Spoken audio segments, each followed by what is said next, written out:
Dopo il terribile incendio di lunedì resta alta la preoccupazione per le Isello Vernici di Brendola. Nella notte sono tornate a bruciare alcuni focolai all'interno della ditta, ormai in macerie. Mobilitazione questa sera a Padova per Walter Onichini, il macellaio di Legnaro condannato anche in secondo grado per aver sparato al ladro che stava rubando la sua auto. Fiaccolata in città. Sbalzata dal motoscafo dove si trovava con il marito a Caorle, 60enne di Torre di Mosto in prognosi riservata a Mestre, un incidente molto simile a quello nel quale ha perso la vita Cecilia Piva. Nel frattempo l'autopsia sulla 12enne vittima del tragico incidente di domenica rivela che la piccola è morta sul colpo per un grave trauma cranico. Imprenditore attivo nel settore dei carburanti per pompe bianche, arrestato dalla Guardia di Finanza a Padova per una frode milionaria sull'IVA, ci sono anche 17 indagati. Clauso generale, la decisione della Regione di togliere il super ticket sanitario ai redditi inferiori ai 29.000 euro, la soddisfazione di Zaia, tagliamo una tassa iniqua. Uscirà nel 2020 il film sulla storia di Elisa Girotto, la giovane mamma trevigiana che prima di morire di cancro decide di lasciare 18 doni alla figlia, uno per ogni anno fino alla maggiore età. Elisa sarà impersonata da Vittoria Puccini. Novità nella programmazione estiva di Antena 3 che la domenica sera si arricchisce con i Papu, 4 spettacoli per festeggiare 30 anni di carriera. Telespettatori di Antena 3, buongiorno e ben trovati. La prima edizione dei nostri telegiornali ci riporta a Brendola, nel Vicentino, per tornare a parlare del devastante incendio del lunedì all'azienda di Vernici, mentre l'inchiesta prosegue. Preoccupa ancora all'interno dell'azienda, ormai in macerie, perché ancora focolai da spegnere. È successo nella notte, ci racconta tutto Chiara Gaiani. Buongiorno da Brendola, è tornato a bruciare nella notte lo stabile delle Isello Vernici, andato a fuoco nel terribile rogo di lunedì scorso. Diverse le chiamate fatte dai residenti e i vigili del fuoco, contattati anche dai carabinieri. Sul posto sono intervenuti i pompieri di Lonigo che hanno lavorato fino all'alba. Alle 7 l'intervento è stato concluso. Intanto questa mattina continuano i lavori di messa in sicurezza. La Brendola sta operando una ditta privata per la messa in sicurezza appunto dello stabile. Fumo ed oracre si respira ancora nella zona dove resta alta la preoccupazione dei cittadini e degli agricoltori. Maggiori aggiornamenti nelle nostre prossime edizioni. Da Brendola per ora è tutto, la linea può tornare allo studio. Grazie a Chiara Gaiani. Adesso a Padova, che stasera vedrà organizzata una fiaccolata in centro città e una fiaccolata, un corteo a supporto di Walter Onichini, il macellaio di Legnaro, condannato anche in secondo grado per aver sparato al ladro che stava rubando la sua auto. Sono attese centinaia di persone da tutto il Veneto per manifestare questa sera a Padova a sostegno di Walter Onichini, il macellaio di Legnaro che il 22 luglio del 2013 sparò ferendo il ladro che aveva rubato in casa sua e stava cercando di scappare con la sua auto. Il 12 giugno scorso la Corte d'Appello di Venezia ha confermato per Walter Onichini la condanna in primo grado a 4 anni e 11 mesi più il risarcimento danni al ladro di 24.500 euro. La fiaccolata, organizzata dagli ambienti indipendentisti veneti, partirà dalla stazione di Padova e arriverà in piazza Garibaldi, dove sono previsti gli interventi. Tra i partecipanti ci saranno anche il tabaccaio di Civè Franco Birolo, il vicepresidente della provincia Marcello Bano e l'assessore regionale Roberto Marcato. E adesso a Venezia, nel Veneziano, più precisamente a Caorle, per un grave incidente nautico con una dinamica molto simile alla tragedia avvenuta in laguna domenica pomeriggio. Parliamo di una 60enne in gravi condizioni, anche se fortunatamente non sarebbe in pericolo di vita, sbalzata dal motoscafo guidato dal marito. Allora i dettagli ce li racconta Ilaria Marchiori. Ilaria. Buongiorno da Caorle. Non sarebbe in pericolo di vita la 60enne di Torre di Mosto che è stata sbalzata in acqua mentre si trovava sul motoscafo condotto dal marito in zona Brusta. Ora è ricoverata in prognosi riservata nel reparto di chirurgia dell'ospedale di Mestre e dovrà essere sottoposta a un delicato intervento chirurgico per la riduzione del trauma cranico. Un incidente nautico che ricalca nelle modalità quello avvenuto domenica scorsa davanti a Sant'Erasmo, in cui ha perso la vita Cecilia Piva. Anche la 60enne infatti era seduta a prua come la 12enne ed è caduta per un improvviso sobbalzo che le ha fatto perdere l'equilibrio, ma a differenza di Cecilia non è stata colpita dall'elica.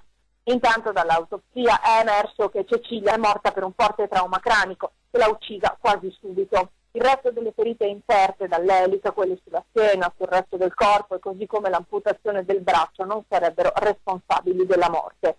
Ricordiamo che l'unico indagato con l'accusa di omicidio colposo è il padre di Cecilia, Roberto Piva. Secondo le indagini tecniche era fortemente usurato il meccanismo di collegamento del timone del motoscafo, tanto da rompersi bloccando il motore e costringendo l'imbarcazione a virare verso sinistra. Gli esperti però non sono stati in grado di specificare se quel meccanismo si sia rotto prima dello schianto oppure se sia stato l'urto a provocarne il cedimento. Quello che è certo è che dopo la collisione con la bricola il motoscafo ha girato su se stesso, forse anche più volte, e probabilmente è stato proprio durante uno di questi giri che l'elica ha colpito Cecilia, che era caduta in acqua. A quel punto, come ha stabilito l'autopsia, però non c'era già più niente da fare. Da Caorle è tutto, restituisco la linea allo studio. E adesso parliamo dell'incidente, lo ricorderete, il ribaltamento del pulmino con i bambini a bordo ad Arquà Petrarca. I primi risultati dell'indagine dicono che l'autista non scappò subito ma aiutò gli alunni a mettersi in salvo, rimane però indagato e insieme a lui sono indagati anche i titolari della società che gestisce questi scuolabus. Colpo di scena nelle indagini sul rovesciamento dello scuolabus avvenuto lo scorso 17 maggio ad Arquà Petrarca. L'autista Denis Pandaru non scappò, anzi si fermò a prestare soccorso aiutando i 13 ragazzini delle scuole medie ad uscire dal mezzo ribaltato e prendendo anche i loro zaini. Poi, in un secondo momento, quando incominciarono ad arrivare i soccorsi, lui se ne andò. Per questo motivo il pubblico ministero ha chiesto e ottenuto di annullare la misura restrittiva dell'obbligo di firma. Il 51enne autista romeno rimane però indagato per il reato di fuga da incidente e abbandono di persone incapace. Con lui sono stati iscritti nel registro degli indagati anche i 2 titolari della SEAF di Este, la società che ha in appalto il servizio scuolabus per i comuni di Arquà, Cinto e Baone. Questa è l'altra novità importante sul fronte delle indagini. I 2 gestori infatti sono indagati per lesioni. Intanto il pubblico ministero ha nominato anche un consulente di parte per accertare se il pullman fosse stato sottoposto alla corretta manutenzione. Quel 17 maggio i ragazzi a bordo del pulmino che si ribaltò affrontando una curva rimasero illesi per miracolo, solo 4 di loro leggermente feriti. Quando l'autista venne ritrovato dai carabinieri venne sottoposto all'alcol test e arrestato per essere scappato dopo aver guidato in stato di ebbrezza. Per il magistrato della pubblica accusa però non è possibile dimostrare che Pandaru fosse ubriaco mentre era alla guida, perché il test è stato effettuato oltre 2 ore più tardi dall'uscita di strada dello scuolabus. All'autista in passato però era già stata ritirata la patente per guida in stato di ebbrezza. Dopo l'incidente si difese accusando l'azienda della scarsa manutenzione dello scuolabus. Una notizia di cronaca di poco fa la leggiamo dal sito del Gazzettino di Treviso. Uomo precipita dal terrazzo di casa, portato al cafoncello, è gravissimo. È successo stamattina a Pianzano di Godega. Un uomo di 70 anni è caduto dal terrazzo di casa al primo piano ed è rimasto ferito in modo molto grave, ricoverato in ospedale a Treviso. Un incidente è avvenuto poco dopo le 10 in via Comune a Pianzano di Godega di Sant'Urbano. E adesso l'operazione della Guardia di Finanza di Padova che ha portato all'arresto di un imprenditore attivo nel settore del commercio dei carburanti per autotrazione.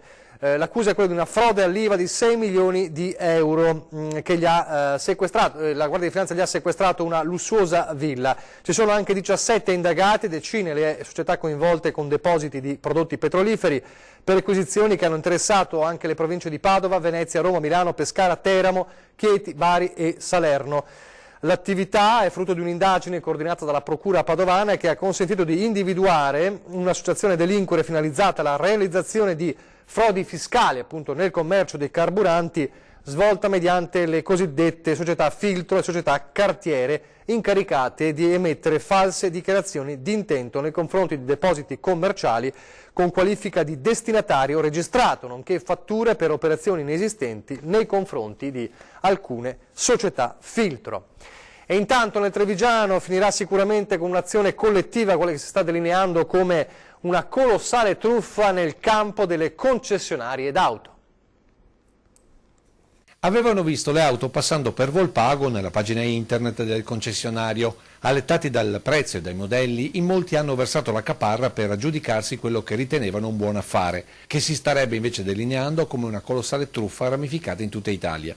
A darne notizia è il Movimento Difesa del Cittadino e l'avvocato Matteo Moschini, che sta raccogliendo già diversi casi per farne una causa collettiva. La storia di per sé non è nuova, un concessionario d'auto, tante occasioni, oltre 200.000 euro in caparra e poi la sparizione del titolare con disattivazione di tutti i recapiti telefonici. Sparito nel nulla dopo aver per diverso tempo posticipato la consegna dei veicoli, tutti di importazione, motivandone il ritardo con la burocrazia per la reimmatricolazione. Al momento sono oltre la dozzina i casi già pronti per la denuncia, ma a quella concessionaria di Volpago pare che siano molti di più quelli che hanno versato la caparra svanita nel nulla. C'è chi dice oltre il centinaio in tutta Italia, con molti che sperano ancora sia tutto invece un colossale equivoco. E adesso la sanità, la decisione della Regione di tagliare definitivamente la sovrattassa sulle prestazioni sanitarie specialistiche ai redditi fino ai 29.000 euro annui. Un applauso generale a questa decisione che toccherà oltre 1.300.000 veneti. Il Veneto taglia la sovrattassa sulle prestazioni ospedaliere specialistiche ai cittadini con reddito annuo fino ai 29.000 euro. Il super ticket, deciso dal Ministero da 8 anni, era già stato ridotto dal Veneto dai 10 ai 5 euro a prestazione, che andavano a sommarsi ai 36,15 di base, ma da gennaio 2020 sarà completamente abolito per le fasce di reddito meno abbienti.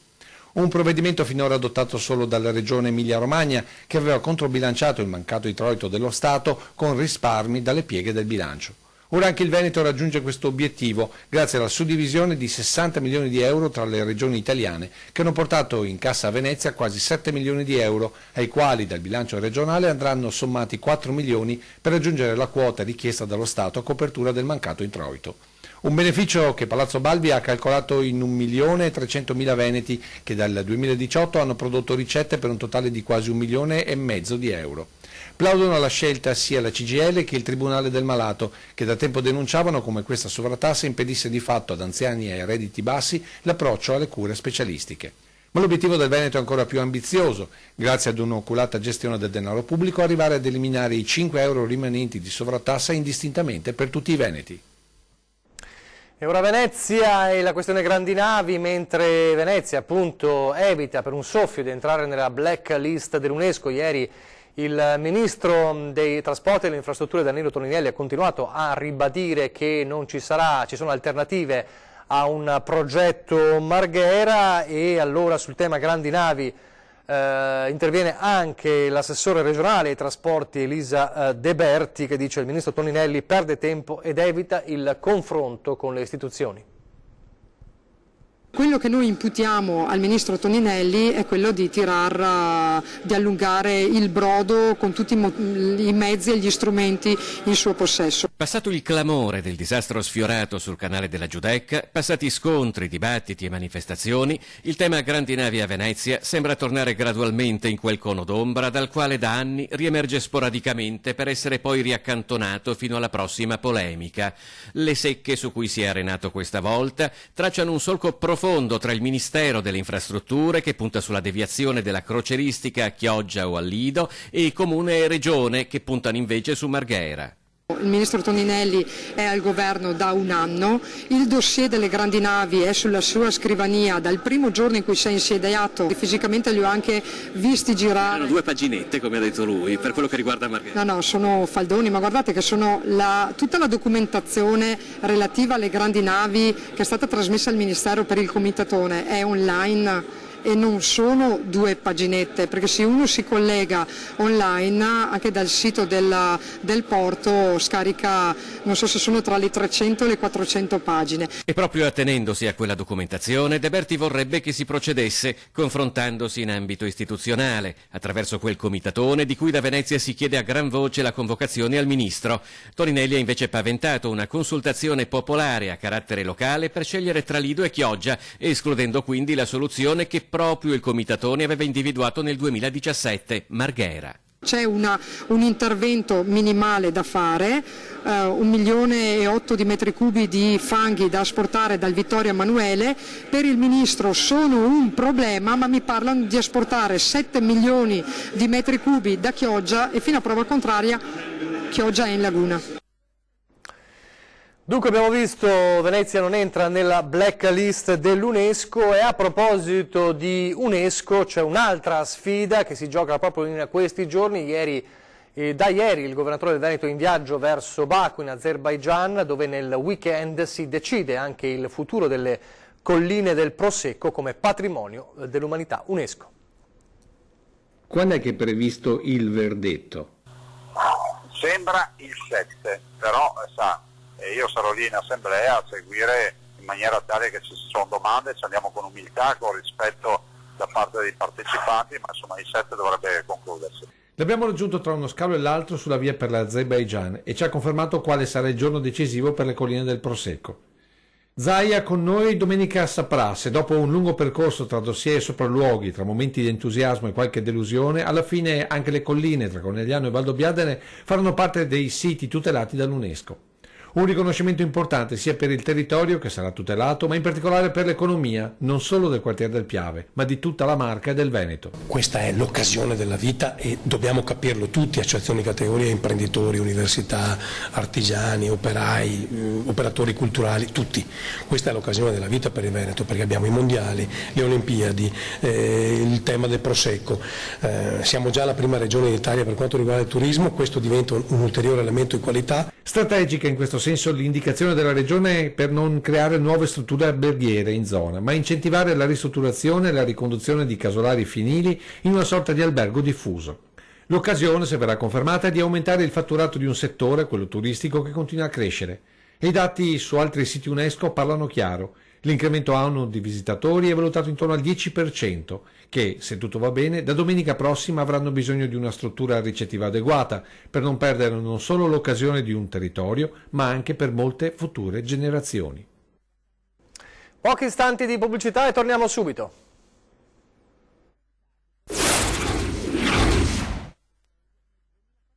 Stride.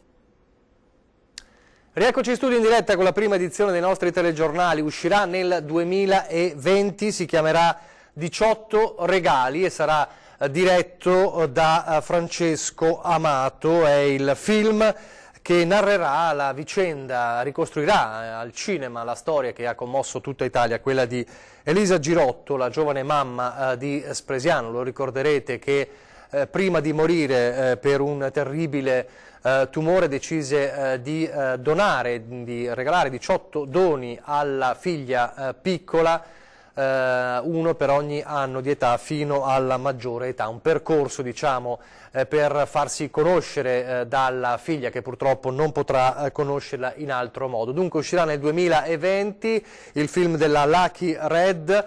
In questi prossimi mesi verrà girato appunto da Francesco Amato. Vittoria Puccini interpreterà Elisa, il marito Alessio Vincenzotto sarà interpretato da Edoardo Leo e nel ruolo della piccola figlia di Elisa ci sarà Benedetta Porcaroli, Nastro d'Argento 2019. Come dicevamo, il film semplicemente si chiamerà 18 regali. Adesso a Vigonza per la festa per Elena Lazzarini, 104 anni fatti a gennaio scorso, che dopo un straordinario intervento chirurgico al femore è tornata a camminare. Adesso noi stiamo dando quanti anni ha? di fisioterapia, a gennaio, carbonato di calcio, vitamina D3. Che il giorno di gennaio? 15, 4 gennaio. Non ricordo mai. Ho capito. È del 15. Di fare suo papà come si chiama? Ha visto la struttura Davide eccezionale. A gennaio ha compiuto 104 anni. Quando la signora Elena Lazzarini nacque era da poco scoppiata la prima guerra mondiale, parliamo del 1915. Da quell'anno ne ha vista di storia passarle davanti agli occhi per arrivare ai giorni d'oggi.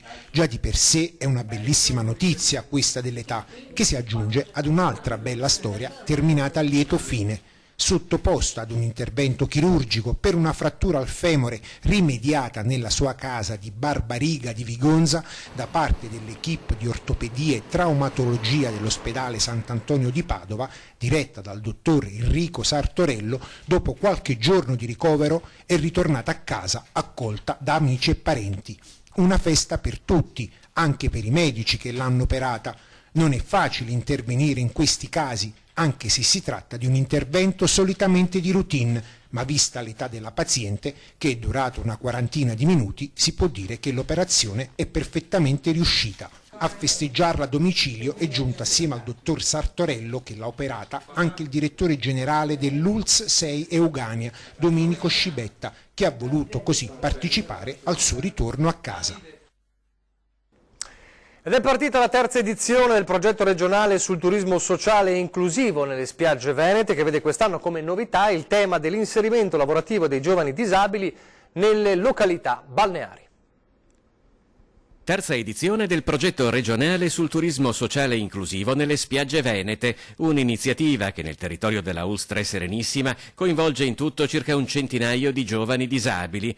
Oltre ad attività ricreative diversificate in spiaggia e in mare, quest'anno si è aggiunta un'importante novità. Quest'anno, accanto alle attività della pet therapy, del beach tennis, dell'attività in canoa, c'è questo nuovo progetto dell'inserimento lavorativo di soggetti fragili. Si sono integrati, direi, in maniera splendida. Mi raccontavano i gestori appunto delle strutture anche del rapporto molto bello che si è instaurato tra questi ragazzi e la clientela. Tra le mansioni che vengono svolte dai ragazzi disabili c'è l'accoglienza, la reception, il parcheggio, il servizio spiaggia, come ad esempio l'apertura degli ombrelloni e altro ancora. Ma in questo progetto speciale, in cui c'è anche la parte ludico-ricreativa, hanno avuto l'emozione di star fuori di casa, sono anche ragazzi con disabilità lieve, però magari anche molto giovani. Ogni giovane inserito può trascorrere 50 giorni nella località balneare di lavoro individuata dal servizio di inserimento lavorativo, dove oltre all'impegno professionale potrà vivere anche dei momenti di divertimento. Questo innesta questa connessione tra tutti in spiaggia, che è una cosa meravigliosa. Poi avete visto anche l'inserimento nel mondo del lavoro di ragazzi con dei problemi, una cosa che è stata non apprezzata ma gestita in maniera eccezionale, con grande enfasi, con grande impegno da parte di tutti gli operatori. E delle aziende sono anche intenzionate ad assumere in pianta stabile anche questa tipologia di lavoratori che danno il loro contributo e quindi sono assolutamente ben integrati nella società comune. Lo dico d'antenna, come sempre vi mostriamo i riferimenti per lasciarci le vostre segnalazioni su disagi, di servizi, problematiche che volete raccontarci. Redazione @antena3.it per scrivere una mail, 0422 023 0898 per lasciare un messaggio in segreteria, 351 175 5340 per sms e WhatsApp. Adesso parliamo un po' di noi, della nostra programmazione estiva, che la domenica sera, a partire da questa domenica, si arricchisce con i Papu. 4 nuovi spettacoli per 4 domeniche per festeggiare i 30 anni di carriera nel compito veramente più difficile, quello nonostante tutto di far ridere. Questa è geografia, ma c'è la matematica. La matematica ci dice la tabellina 7, 14, 21, 28. Come mai? Sono tutte le domeniche. Le domeniche in cui siete bloccati a casa vostra. Vabbè, non è che veniamo a casa nostra. No, neanche noi. Se chiamate, allora, noi veniamo a casa vostra, ma attraverso Antena 3. Attraverso Antena 3, perché inizieranno queste domeniche con i Papu. Con i Papu, sono 4 spettacoli live diversi. Estate con i Papu nella programmazione di Antena 3. La coppia di comici più famosa del nord-est arricchisce le sere domenicali di luglio. Un mestiere sempre più difficile quello di far sorridere la gente, specie di questi tempi.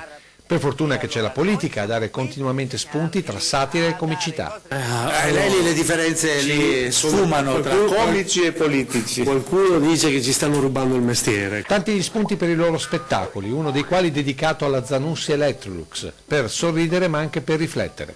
Ma lì c'è da ridere o c'è da piangere su quello che raccontavi? Adesso, oggi come oggi, forse un grande anniversario, nel senso che insomma, è durata 100 anni e dura ancora. Poteva andare peggio, voglio dire. Poteva chiudere prima. Se non arrivavano gli svedesi, forse qualcun altro non ce l'avrebbe fatta, però insomma... Ma c'è sempre bisogno di ridere, c'è sempre voglia di ridere, se no l'uomo diventa una pianta. Fa sorridere un'arte che per i Papu è sempre più rara. Gli aspetti artistici, quelli che mancano un po', noi ci campiamo da quanto? Sono 30 anni quest'anno, ragazzi. Quindi vuol dire che la gente ha sempre voglia di ridere, di sentire musica, sentire teatro. È proprio per questo che Antena 3 ha programmato queste 4 sere domenicali davvero speciali. Si parte il 7 luglio dalle 21:15 con il primo dei 4 temi scelti dai Papu. Il primo domenica Lidia e Fernanda in Egitto. Sono andati in Egitto, sul serio. Poi c'è Miss Mas che è tratto dalle puntate che probabilmente state vedendo. Poi c'è Fareste, spettacoli. E poi l'ultimo colpo di scena. È la storia dei 100 anni della Zanussi. Spettacolo semi-serio, molto serio, ma anche molto semi, come gli spumanti semi-brutti. Da vedere. Ma ancora un po', aspettiamo. E allora proprio Ramiro Bese e Andrea Appi, i Papu, saranno ospiti questa sera a 20:10 dopo il nostro telegiornale per ripercorrere anche i loro 30 anni di carriera e parlare anche degli spettacoli che vedremo a partire da domenica alle 20:10, dunque da non perdere, i Papu su Antenna 3 a 20:10. Adesso vi lascio alle previsioni del tempo, grazie per averci seguito, arrivederci.